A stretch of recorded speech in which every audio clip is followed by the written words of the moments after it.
everybody, and welcome along to another brand new video today where we're continuing with many a video about Spyfall Part 1, of course a fantastic episode that started off Series 12 on New Year's Day. We've only got another 24 hours to wait or so until we get to Spyfall Part 2 to find out the conclusion to the pretty major cliffhanger that we ended on with the Master appearing, all the companions seemingly going to crash to their death, and the Doctor in the middle of some unknown land. So it's quite a complicated situation to get out of. But today what I wanted to do is start a brand new series of videos which I'm going to be doing after every single episode of Series 12. I wanted to try and find a way where maybe I could kind of engage with you guys as fans a bit more, where you can share your opinions and kind of really be involved with the video that I'm doing. So I decided I thought it'd be a nice idea to kind of do a video where I ask for all of your comments and your opinions on each episode and then kind of compile some of those into a video like this, where I can kind of have a look based on what all of you guys in the comments are saying as to kind of the general fan consensus on each episode of Series 12 is probably sort of what I'm aiming for, really. I wasn't quite sure how many comments I'd get about this and whether it'd actually be enough to really work, but in reality I've got over 300 comments to go through from the reaction video me and Megan did, and my review, and the community posted as well. I think I had a solid like 330 or something comments to go through to try and put this, to narrow it down and to put it into this sort of a video, which has been quite challenging to bring it down. And obviously it means I'm afraid a lot of you I won't be able to give a shout out to, because I couldn't include 330 comments in a video like this, which I don't want to be too long. So I've kind of selected a few different comments, trying to cover a few sort of various different opinions, but also ones that kind of a repeating theme of lots of different people have said a similar thing to kind of what some of these comments say. So I'm sorry if you did miss out this week, but please do keep giving comments in each week, and I'm going to try and at least vary the sort of people I use to sort of have their comments featuring in this video. And I just want to really be engaging with you guys, really, and just showing sort of the massive fan community that Doctor Who has at the moment, and just seeing, what people are thinking about each single episode of Series 12. So yes, I'm essentially just going to kind of run through a few different comments from different people, giving a few different opinions and perspectives, kind of giving my thoughts on some of those as well, and then kind of giving an overall thought on what the fans are saying about each episode of Series 12. So let's get started and get stuck in with Spyfall Part 1. So yes, I will have my phone here and be looking down a little bit, because I've sort of selected out all the comments I want to use, and I'm going to kind of read them through and then give a quick thought of them. They'll be on screen as well so you can see them, and I'll try and give you guys a shout out as well each time I get them, but apologies if I can't pronounce your YouTube name. Some of them are a little bit weird and odd and just a combination of letters, so I'm sorry, but I'll try my best with it. So the first comment here comes from a person called Hooknar, who says, "Pretty blown away. Almost everything wrong with Series 11 was addressed in this episode. Yaz was a prominent character with a lot more to do. The twist caught me so off guard. I wasn't aware of the rumour and my mind imploded. Wow." I know, I think a lot of us had that, didn't we? The Doctor making repairs to her TARDIS was a really beautiful way of introducing her into Series 12, and the music was pretty excellent. Seems like that lovely dramatic piece from It Takes You Away with a solid track confrontation is going to be a recurring theme. So the reverse the polarity theme that they used in a lot during It Takes You Away, which is kind of a variation on 13's theme, is certainly a piece of music that kind of I felt came back in this episode, so I kind of agree with this here. How anyone can call this episode rubbish, especially without seeing the second part, is now just hate for hate's sake and trolling. It's leaps and bounds above Series 11, which I enjoyed.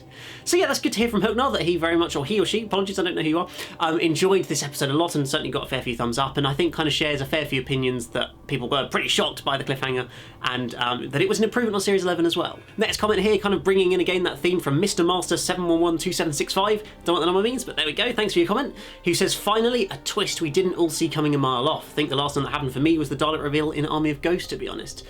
It's something, I kind of agree, it has been a long time since a reveal was genuinely a surprise. Like, in pretty much all the recent major reveals have either been easy to guess, or have been leaked by the press, or just announced. So to actually have this as a complete shock, I thought was really, really excellent, and so agree with this comment here. Now we've got a comment from T43 I have moi, I cannot pronounce that, sorry, but thank you for your comment, who says, "It definitely wasn't pants. It was absolutely an outstanding start to a new season of Doctor Who, perhaps together with these new aliens, new masters from a parallel universe." Certainly that's a theory I was bringing up in my review a couple of days ago, so do check that out if you haven't seen that already. "This could be the reason why more than one map of the Earth was shown. Let's hope that the rest of the season is better than the 11th one. Great reaction, thanks very much, and thank you very much for the Happy New Year as well." So yeah, I kind of agree with that. I think there's a few interesting ideas we could be seeing with could this Master be from an alternative universe rather than from our sort of the Doctor Who, normal Doctor Who universe, I guess you'd call it, but we'll have to wait to find out about that one. Now our next comment comes from Quiet Demon, who says Sasha's performance was awesome. The way he went from timid and human to mannequin mastery was incredible, and subtle acting when studied. Can't wait for him more than Jodie, but then again I've been disappointed before. So yes, I certainly agree that Sacha Dhawan's performance was fantastic. He really brilliantly pulled off playing O initially and being the sort of seemingly quite a normal side character, but also having something else about him that we just couldn't quite work out. And then suddenly the moment he turns into the Master and sort of flicks the switch, I just feel like he encapsulates it straight away, and certainly that's come out in a lot of you guys' comments. You've very much been agreeing generally that Sasha put in a fantastic performance, and I can't wait to see more of it, and I know you guys can't as well. Now a comment from Luke Costin, who says, bloody fantastic episode. Team TARDIS were fab, especially 13 and Yaz. Loved how the episode progressed and that the aliens were new and actually scary. That reveal and cliffhanger was off the scale. Chibnall's gone and created the best possible opening for the series and possibly the entirety of Doctor Who, in my opinion. Wow, that's quite a big, major statement.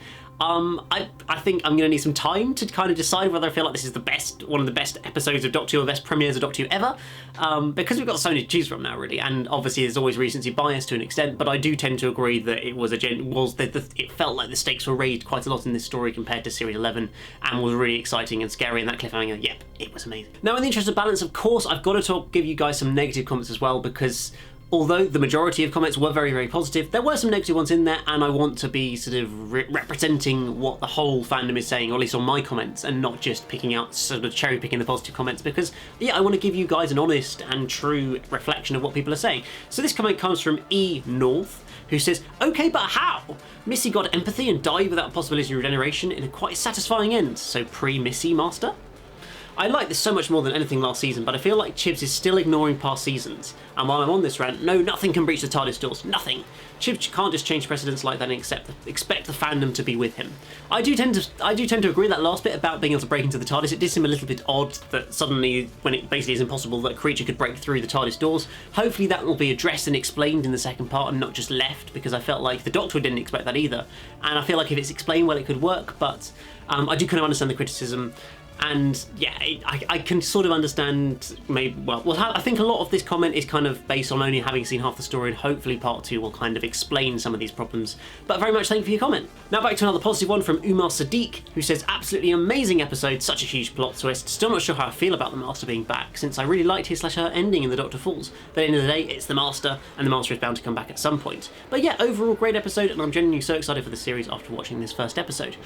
And I think there's a common theme that people generally very much enjoyed the episode, generally were very happy that the Master was coming back, but are also a little bit concerned about where this leaves sort of the whole Missy storyline, given her sort of redemption arc that she had.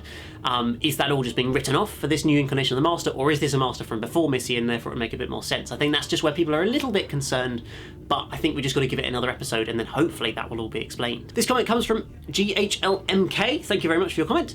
I enjoyed this episode a lot, and the Master reveal was a really moment. Very good, pun totally intended. I'm glad I wasn't the only one that thought it was totally weird that the Doctor was working the understudy of the TARDIS into exterior. I certainly agree with that. That was, I don't know, I guess the TARDIS has just changed over time, but yeah, that seemed a bit odd.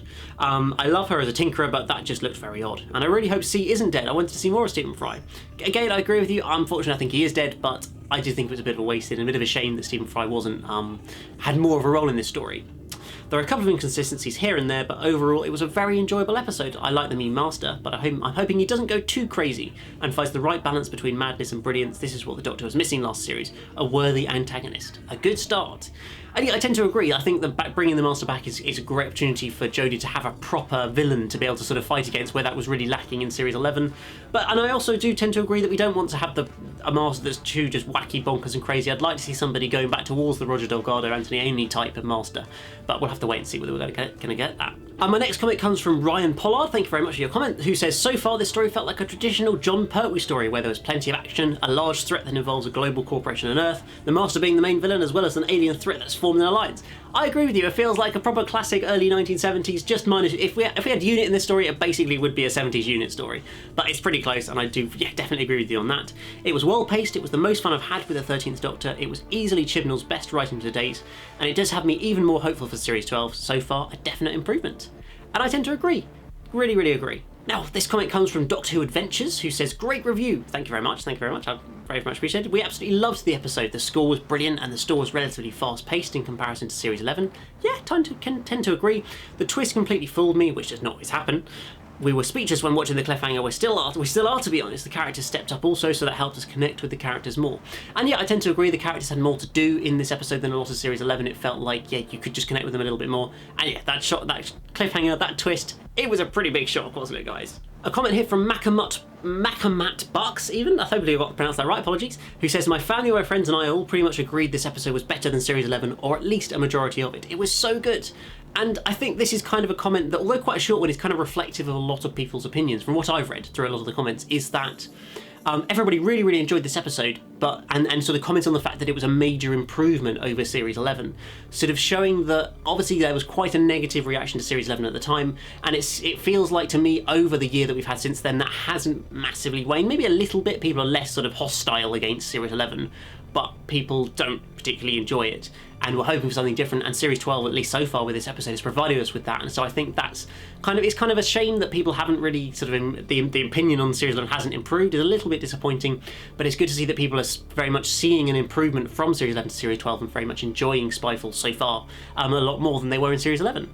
Now, another negative comment, because again, we've got to give some balance to it, and that's absolutely fine. This is from, I think, Shotman Ed, I guess is how that should be pronounced, with some numbers in there, who says, I give Spyfall a 2 out of 10. The ending is good, he did the shrinking thing, and also the directing is good because it creates some really thrilling and intense scenes. However, most of it is just every cliche in the book thrown together. Too much of it is basic stuff I've seen before in movies, so seeing this is kind of pointless and kind of dull. And I can understand what you're saying. I don't agree, I must be honest, I don't agree with you, but I do understand what you're saying, that it very much was trying to riff off the James Bond movie style with sort of action, adventure, car chases, all those kind of things, which yes, we have seen lots before in film and TV, and I can completely understand why that's maybe not so exciting for that reason. I think for me personally, I find it quite fun that Doctor Who can go and kind of riff off different genres of TV or film and do a sort of episode that naturally does use some of the cliches, because it's kind of trying to make a story that's a little bit like that, and I think that works okay. I think that's quite fun that you can do that with a show like Doctor Who, where not many other shows you can do so many different genres within the same show. So personally I quite like that, but absolutely I respect your comment. Now we're coming to the last few comments. We've got from Isaac Dodgson, I think, apologies if I pronounced that wrong, who says, I actually quite like the episode. I didn't find Jodie annoying like I did last season, but I don't think her performance was in any way a standout. The companions were all improved, especially Yaz, as she had more to do and it let her character flesh out. Definitely agree with that. Yaz was a proper good character in this story, unlike a lot of Series 11. Finally, Sacha Dhawan's performance in the final 5 minutes owns the role of the Master. He seems like a mixture of the classic Masters and John Sim.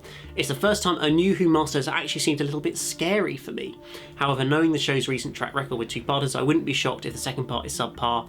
Anyways, this definitely shows good signs for the rest of the season. Yes, I'm kind of nervous but excited about Part 2, because so often two-parters tend to have one part that's really good and then one part that's quite average, and Spyfall Part 1 was really good, so that logic would suggest Part 2 is going to be really average. We can hope that it's not the case, but just from past experience has often been the case. Fingers crossed, it's an improvement. Now we've got a comment from Firefly24601, who says the pacing and complexity reminded me a bit of the Moffat era, and that's a compliment. I was a bit confused because I was expecting a joke or gag every 10 to 15 minutes. While I like the new Master, the performance seems a bit derivative. I could just be spoiled because Michelle Gomez put such a different spin on the character, and I loved it. Going back to a cackling, evil and happy about it, plan to take over the world type of Master might take something to get used to. However, the episode is done James Bond style, and that definitely calls for a big evil plan type bad guy, so maybe that's why it was done this way. We've seen less than 50 minutes of this new Master, so I'm giving him lots more time. And I think that's the thing, some people it immediately clicked for us, some people it didn't, but we've only ultimately seen the Master playing the Master for about 3 minutes of this episode. So we haven't exactly got loads to go on, and I think that Part 2 will really give us a lot more of an indication of what this Master is going to be like. And so our final comment for today, apologies, I would have loved to have included so many more, but I don't want the video to be 2 hours long, so I had to cut it down. This comment comes from I think it's Cryptid or something like that, XRYPTID. I'm sorry, I don't know how to pronounce it, I do apologise, who says, I adored it. I couldn't have hoped for a better series opener, frankly. All the companions were well utilised and their dialogue flowed, and it felt like it made sense. The score was on point, Jodie was in absolute top form, and the Master! My jaw dropped. I find it really interesting how his body language and gestures are near identical to Eleven's. I wonder if it's on purpose. 10 out of 10. So I can kind of see the kind of comparison to the 11th Doctor, and I think it's unlikely there's going to be any direct link to that, but you never know with Doctor Who, do you? So yes, I hope that has given you guys a little overview of what people think about Spyfall Part 1. I think my general opinion, looking at everybody's comments, was that probably maybe 90 to 95% of the comments were generally at least pretty positive, suggesting that they at least kind of enjoyed it at maybe a 6 or 7 out of 10 level, all the way through to a 10 out of 10, this was amazing level. There was really only very, very few comments who were properly critical of the story and just didn't like it at all, which I thought was a very pleasant surprise, given that in Series 11 it was probably 50-50 in most of the episodes, where half of people hated it and half of people loved it. So I'm so pleased that it kind of seems to be an episode that has at least kind of joined the fandom a little bit more in their praise and enjoyment of this story. And given that I've had over 300 comments to read on it, I think that's a reasonable cross-section of fans to be able to gauge that sort of opinion from, which I'm really, really pleased to see. And so yes, I'll be doing this video every single week after each episode of Doctor Who airs. I think once we get back to the weekly ones after Spyfall Part 2, it's going to be kind of aiming to have it up on maybe a Wednesday or a Thursday after each episode, something along those lines. And basically I'll be putting up posts or in my review, just send your comments in there, since in a similar vein to the ones you've seen today, as to kind of give you a short review of each episode, and then hopefully I'll include as many as I can in each of those videos and try and vary it with the people I get as well. And maybe your comment will get shouted out in there in the future as well. So I hope you guys have enjoyed this little video, this little insight into what the fans think about Series 12 and about Spyfall Part 1. I'll be back again next week to do another one of these, and let's get excited for Spyfall Part 2 coming tomorrow. So I'll see you again very, very soon for another brand new video. Hit that like button, that subscribe button if you're new here, and I'll see you again soon for another one. Goodbye!